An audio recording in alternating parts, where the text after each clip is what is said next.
आपको और सुल्तानपुर की जनता को बधाई देने के लिए आए थे। एक बहुत ही बड़ा काम इन्होंने इंडोनेशिया में जाकर के भारत के लिए गोल्ड मेडल जीतने का काम किया। मैं डॉक्टर कलीम और इसके परिवार को और सभी सुल्तानपुर और हरिद्वार की जनता को बधाई देना चाहता हूँ कि इन्होंने देश का और प्रदेश का, जिले का और अपने कस्बे का नाम रोशन किया। उसके लिए बार बार बधाई।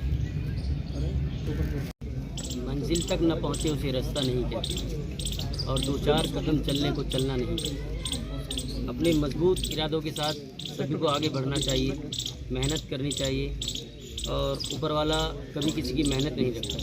मैं पिछले 2 साल से अटूट मेहनत इस खेल के लिए कर रहा था और ऊपर वाले ने मुझे उसका फल भी दिया। मैं आगे भी इंशाल्लाह इसी तरह से मेहनत करता रहूँगा।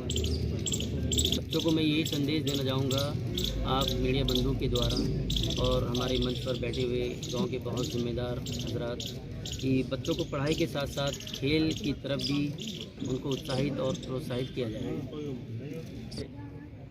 हिंदुस्तान के प्रत्येक निवासी के लिए बहुत बड़े गर्व की बात है कि इन्होंने अपने देश का नाम बहुत ही सुनहरे अक्षरों में लिखवाया है। और मेरा मानना है कि ये खुदा की बड़ी देन है कि ऐसे मौके पर इनका नाम आया है कि रमज़ान का पवित्र महीना भी है।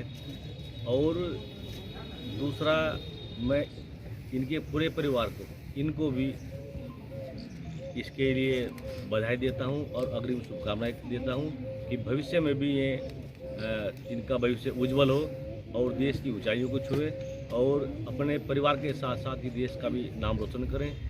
मैं जैसा कि डॉक्टर साहब बता रहे थे कि इनकी एनओसी रोक दी गई, ऐसे में भी इनका नाम आना एक समाज के लिए बहुत बड़े गर्व की बात है कि जब देश में एक सामाजिक तौर पर जो है एक समाज के लोगों को सरकार बहिष्कार करने का काम कर रही है। मुझे इसमें भी दुख हुआ कि इनकी एनओसी रोक दी गई है, उसके पीछे भी कुछ कारण रहे होंगे, लेकिन फिर भी मैं भारत सरकार का भी धन्यवाद करता हूं कि इन्होंने, भारत सरकार ने इनकी मदद की और उनको विदेश भेजा।